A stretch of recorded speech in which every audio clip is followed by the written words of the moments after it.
Hello.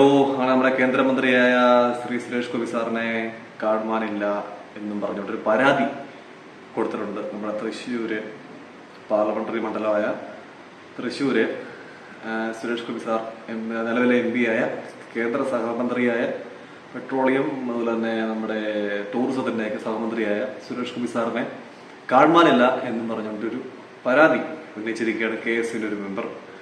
ഇതിന്റെ വാസ്തവം എന്താണെന്ന് വെച്ചാൽ, നമ്മളിപ്പോ സാധാരണപ്പെട്ട ഒരാൾക്ക് നമുക്ക് പരാതി കൊടുക്കാം, അവിടുത്തെ ഓരോ വോട്ടർക്ക് നമുക്ക് പരാതി കൊടുക്കാം. ഈ ഒരു പ്രസ്ഥാനത്തിൽ, രാഷ്ട്രീയ പാർട്ടിയുടെ ഒരു പ്രസ്ഥാനത്തിൽ നമ്മൾ മെമ്പർഷിപ്പ് എടുത്ത് അതിനകത്ത് വർക്ക് ചെയ്തുകൊണ്ടിരിക്കുമ്പോൾ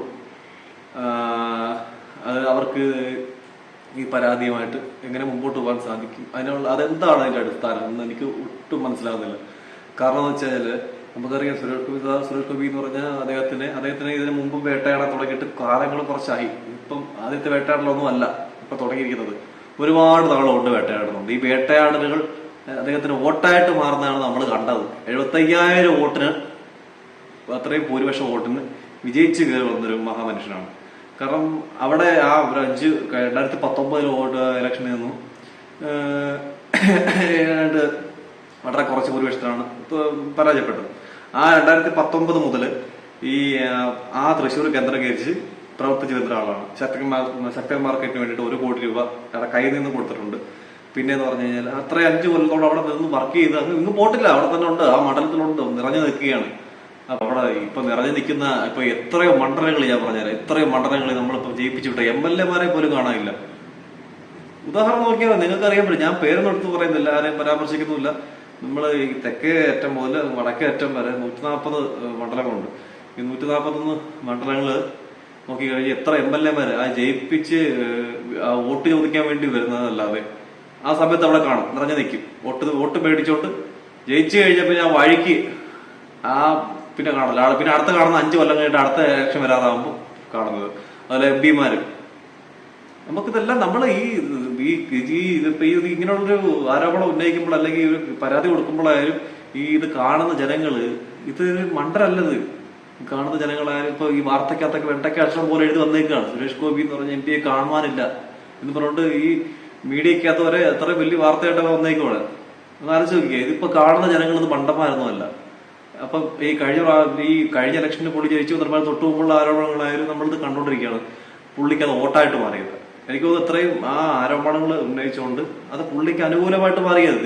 ഇപ്പൊ ഉന്നയിച്ച ആരോപണമായാലും അടുത്ത ഇപ്പം 2026 പഞ്ചായത്ത് ഇലക്ഷൻ വരുവാണ് ഏകദേശം. അപ്പം അതും BJP രാഷ്ട്രീയ പ്രസ്ഥാനത്തിലായാലും അല്ലെങ്കിൽ പുള്ളി അനുകൂലിക്കുന്ന ഘടകങ്ങൾക്കായാലും അത് ഗുണമേ ഉണ്ടാകത്തുള്ളൂ, ഒരിക്കലും ദോഷം ഉണ്ടാകത്തില്ല. അത് ഈ ആരോപണം ഉന്നയിക്കുന്ന അതല്ലെങ്കിൽ ആരെങ്കിലും പറഞ്ഞു കൊടുക്കാറെങ്കിലും ഒരാളെങ്കിലും വേണ്ടേ? അതില്ലല്ലോ. ഇതിപ്പോ ചുമ്മാ ഒരു ആരോപണം ഉന്നയിക്കുമല്ലേ സുരേഷ് ഗോപി അവിടെ ഇല്ല. ഇപ്പൊ ഒരു കാര്യം മനസ്സിലാക്കണം, ഇതെന്ന് പറഞ്ഞാൽ ആ ഒരു പാർലമെന്ററി മണ്ഡലത്തിലെ MP മാത്രമല്ല, സഹമന്ത്രിയും കൂടിയാണ്. ഇന്ത്യയിൽ നിന്നുള്ള മഹാരാജ്യത്തിന്റെ ഈ സഹമന്ത്രിയും കൂടിയാണ്. അപ്പം അതിൻ്റെതായ ഉത്തരവാദിത്തങ്ങളുണ്ട്. അപ്പൊ അത്രയും ഉത്തരവാദിത്തം കാണിക്കണം. നമ്മൾ ആ തൃശ്ശൂർ കേന്ദ്രീകരിച്ച് മാത്രം പ്രവർത്തിച്ചാൽ പോരാ, എല്ലായിടത്തും എത്തണം.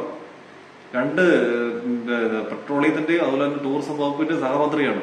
അപ്പൊ ഇതിലെ എല്ലാ കാര്യങ്ങളും പുള്ളി ചെയ്യണം. പുള്ളിക്ക് പേഴ്സണൽ സ്റ്റാഫുകളുണ്ട്, ഇതെല്ലാം ചെയ്യണം. അതിലൂടെ സിനിമയിൽ അഭിനയിക്കാൻ പോകുന്നുണ്ട്, അതിനകത്തുനിന്ന് ഡൊണേറ്റ് ചെയ്യുന്നുണ്ട് ഒരുപാട് പേർക്ക്. ഇതൊന്നും നമ്മൾ കാണാതെ പോകരുത്.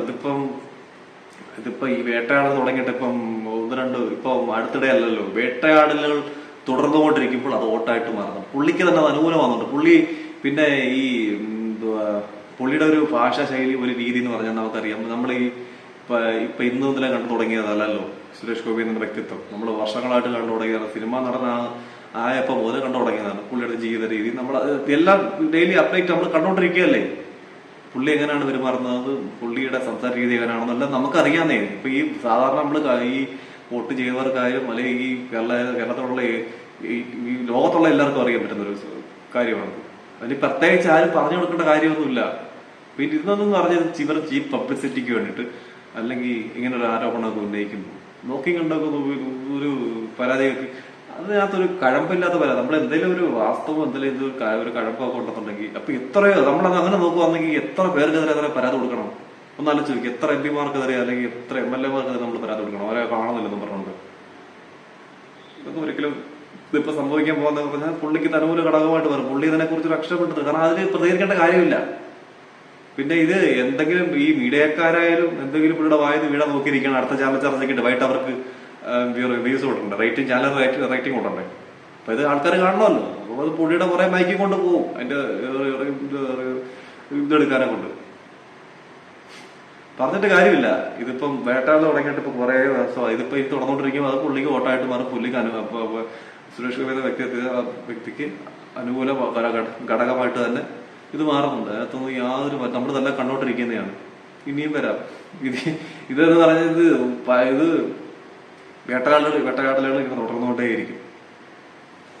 അതൊന്നും പുള്ളി ഏക്കത്തില്ല, ഏക്കാനും പോകുന്നില്ല. പുള്ളി ഇങ്ങനെ പുള്ളിയുടെ വഴിക്ക് ഇങ്ങനെ പൊക്കോണ്ടിരിക്കും.